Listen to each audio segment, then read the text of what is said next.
I remember that day like it was just yesterday. It was one of those rare days off where I decided to take matters into my own hands and clean the house. My parents' old place was more than just a house to me, it was a sanctuary filled with memories. After they passed, I kept everything the same, living a life they would have been proud of, simple, modest, and grounded, despite the wealth they left behind.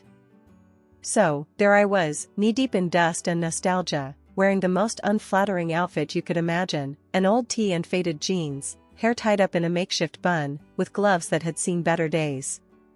The sun was setting, and my stomach was rumbling, reminding me I had skipped lunch in my cleaning frenzy. Deciding to treat myself, I picked up my phone and dialed the local pizzeria. "Yeah, hi, I'd like to order a large pepperoni with extra cheese, please. How soon can you get it here?" I asked, hoping it wouldn't take too long. The voice on the other end assured me it'd be no more than 30 minutes. True to their word, the doorbell rang, and I rushed to answer it, eager for my cheesy reward. Standing on the doorstep was a young man, probably in his mid-20s, with a warm smile and a pizza box in hand. "Evening, ma'am. Pizza delivery," he said, his eyes scanning the grandeur of the foyer behind me. "Thanks. Just put it here." I gestured to the console table near the door, fishing for my wallet. As I handed him the cash, our eyes met, and an awkward yet friendly silence fell between us. He broke the ice first. "You work here long? This place is massive," he asked, curiosity lighting up his eyes. I couldn't help but smile at the assumption. "Something like that." I played along, not ready to reveal the whole truth. "Owners are quite the characters, you know?" "Yeah? They must be loaded to live in a place like this." "Must be nice, huh?" He chuckled, shifting the pizza box under his arm. "Suppose so," I replied, leaning against the doorframe. "They're not home much. Always traveling or caught up in work." He nodded, understandingly. "Sounds lonely. You get to hang around in all this luxury, though. Not a bad deal, eh?" I laughed, a genuine, hearty laugh. "Guess you could say that. Beats the hustle outside." We chatted for a few more minutes, him asking about the owners and me spinning tales that were half true. There was something about this guy, a sincerity mixed with curiosity, that made me want to keep talking. "Hey, if you're not busy, maybe you'd like to grab a coffee sometime? You know, when you're not working," he ventured, a hopeful look in his eyes. I hesitated, not because I didn't want to, but because I knew this little game of pretend couldn't last forever. "Sure, why not? Could use a friend around here," I found myself saying, surprising even me. "Great. I'm Alex, by the way." He extended his hand, which I shook, feeling the warmth of his grasp. "Emma," I introduced myself, deciding to stick to at least one truth tonight. After that first unexpected meeting with Alex, things started to pick up speed faster than I could have imagined. Our first coffee date turned into a series of meetups, each one more interesting than the last. It wasn't long before I found myself looking forward to our time together, enjoying the simplicity and authenticity of our conversations. It was a refreshing change from the usual circles I found myself in. One evening, as we were walking through the park after grabbing a bite from a food truck, Alex turned to me, his expression curious. "Emma, you ever think about what it's like, living a life without all this?" He gestured around, implying the modest surroundings compared to the grandeur of my home. I shrugged, keeping my response light. "Sometimes, I guess. But it's not the place that makes the life, you know? It's the people, the experiences." He nodded, looking thoughtful. "Yeah, I get that. Just seems like a different world from mine, is all." As days turned into weeks, our casual outings started to feel like something more. Alex was different, he didn't put on airs or try to impress with grand gestures. He was just himself, and that made me feel comfortable being me, or at least, the version of me I had presented to him. One night, we found ourselves at a local dive bar, the kind of place I'd never stepped foot in before meeting him. The atmosphere was lively, filled with the buzz of conversation and laughter. We squeezed into a booth, the dim lighting casting shadows over our table. So, Emma, Alex started, a playful edge to his voice. Ever think about ditching the fancy life and running away to a cabin in the woods? Just you, me, and nature? I laughed, the idea so far from my reality, but oddly appealing. Run away to a cabin, huh? And leave all my responsibilities behind? Tempting, but I think I'd miss the chaos of my life. He leaned in, his gaze intense. I'm serious. You ever just want to get away from it all? No expectations, no pressures? I met his gaze, feeling a surge of honesty. Yeah, I do. More often than you'd think. Sometimes I wonder what my life would have been like if things were different, simpler. Alex reached across the table, taking my hand in his. Emma, whatever life you've got waiting for you out there, I want you to know I'm here for you. Doesn't matter if it's a mansion or a cabin in the woods. I like you for you. It had been a few months since Alex and I started seeing each other. Our relationship, built on a foundation of supposed simplicity and modest living, was about to face its first real test. I had danced around the truth of my identity for too long, and the weight of the lie was becoming unbearable. It was time to come clean, to reveal the world I actually came from. But how do you tell someone you've been lying to them about who you are since the day you met? I decided to invite Alex over for dinner at my place, well, the mansion that he thought belonged to my employers. It was the setting of our first encounter and, in my mind, the fitting place for my confession. As I prepared dinner, my thoughts raced. How would Alex react? Would he see me as a liar, or would he understand why I did it? The doorbell rang, snapping me out of my reverie. It was showtime. Hey, Alex. Come on in, I greeted him, trying to sound as normal as possible. Wow, your bosses must really trust you to have you host dinner in their mansion, Alex joked as he stepped inside, looking around. I chuckled nervously. Yeah, about that. Why don't we sit down? Dinner's almost ready. We made small talk as we settled at the dining table, the elaborate spread in front of us a stark contrast to our usual low-key dates. Alex seemed to sense something was off, his usual cheerful demeanor replaced with a look of concern. Emma, what's going on? You've been acting weird all evening, Alex finally said, setting down his fork. Taking a deep breath, I decided it was now or never. Alex, there's something I need to tell you. Something important. He leaned in, attentive. Okay, shoot. The truth is, I began, my heart pounding. This house, it's mine. And not just the house. The business I told you I work at? It's actually my company. I inherited it from my parents. For a moment, there was silence. Alex's expression was unreadable, a mixture of surprise, confusion, and something else I couldn't quite place. You mean, you're rich? He finally said, his voice a mix of disbelief and curiosity. Yeah, I am.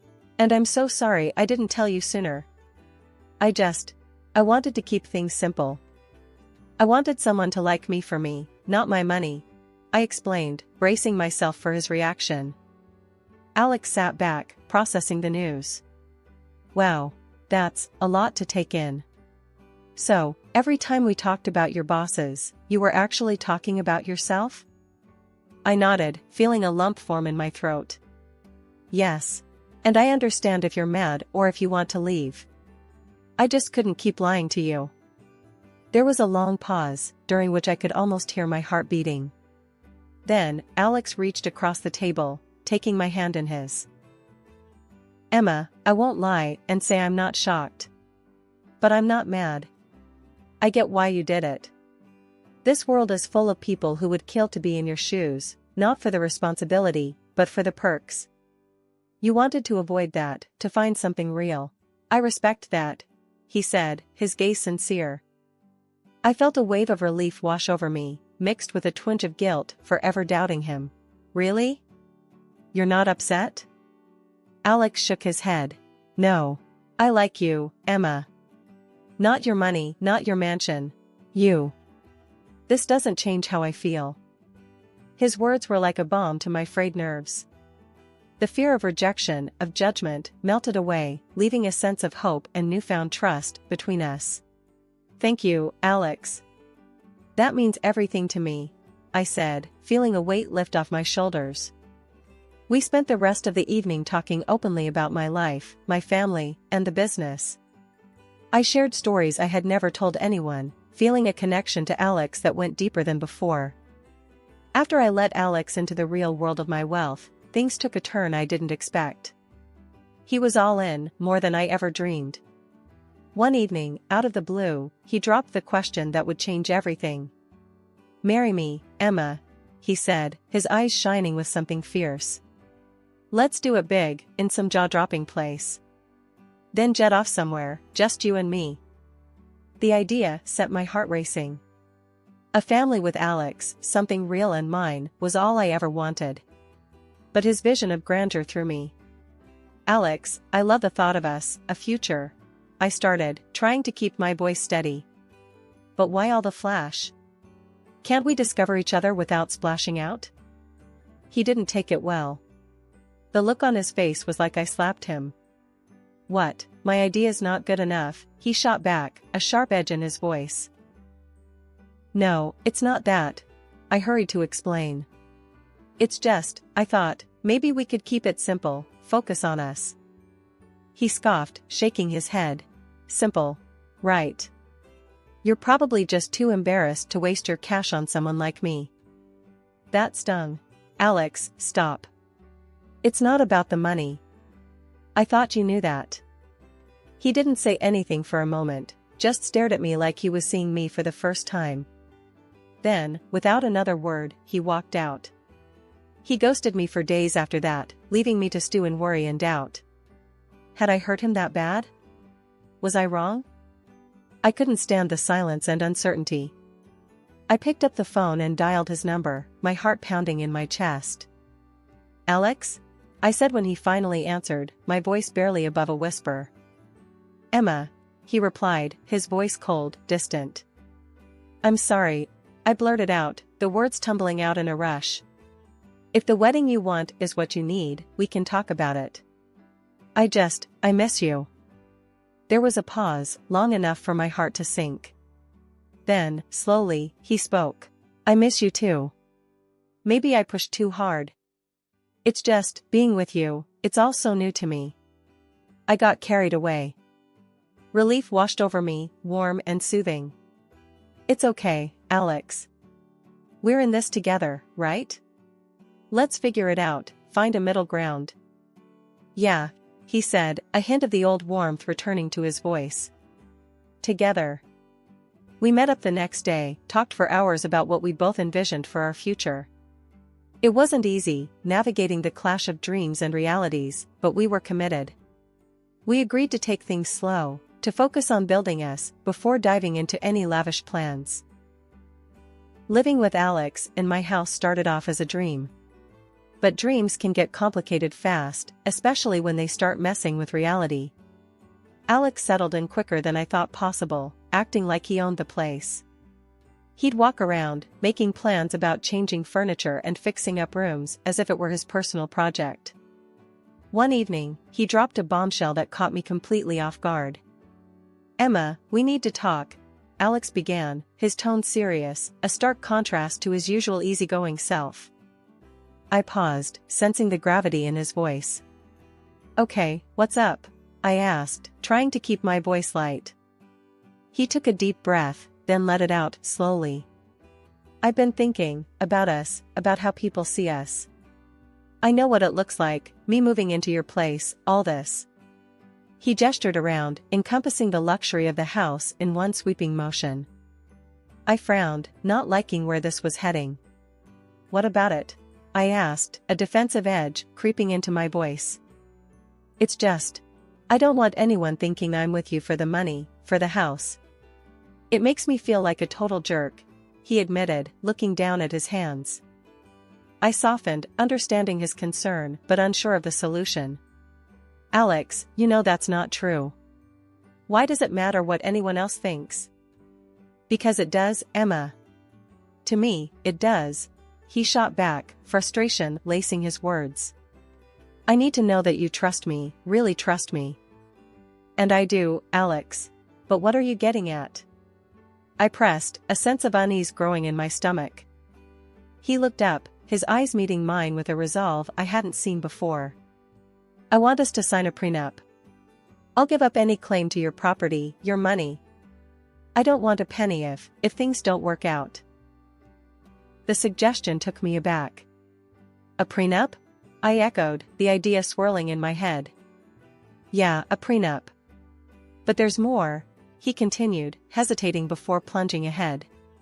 I think you should give me half of the house. Before the wedding.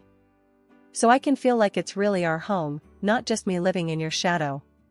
The request hit me like a ton of bricks. Give you half of the house? Alex, are you serious?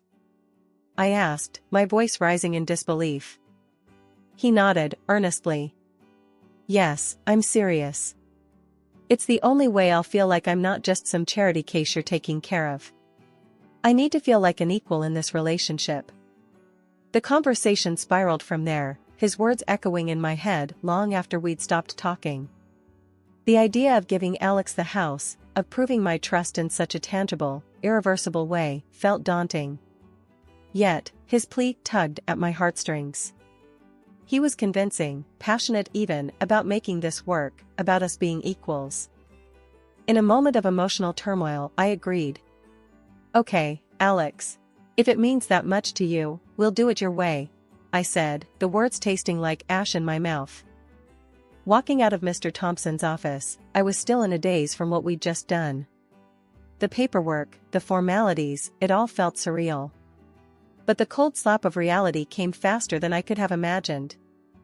So, Emma, Alex started, his tone light but with an edge that immediately put me on alert. Now that we're partners in this, how about we talk terms? I blinked, confused. Terms? What do you mean? He stopped walking, turning to face me with a smirk that didn't reach his eyes. Well, you see, I've been thinking. This place, our home, it's worth a pretty penny, right? About $7 million, if I'm not mistaken. I felt a chill run down my spine. Yeah, so? I asked, trying to keep my voice steady. So, I figure my half is worth about $3.5 million. And I think it's only fair if you buy me out, he said, the words casual, as if he were discussing the weather.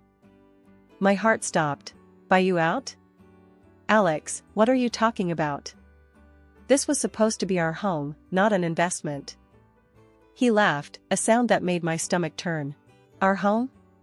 Please, Emma, don't be so naive. I saw an opportunity, and I took it. You can't blame me for playing it smart. I could feel the tears welling up, betrayal mixing with disbelief. But, you said you loved me. That this was about us starting a life together. Love? He scoffed, shaking his head. This was about securing my future, and thanks to you, it's looking pretty bright. I was reeling, each word a blow to my heart. How could you do this to me? Alex waved the property documents in front of my face, his smile cruel. Because, Emma, you made it so easy.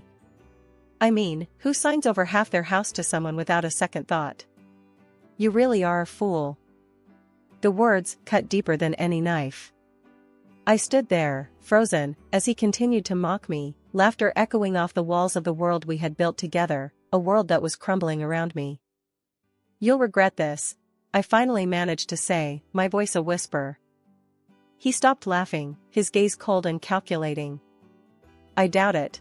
But hey, if you want to keep living in your precious house, you know what it'll cost you.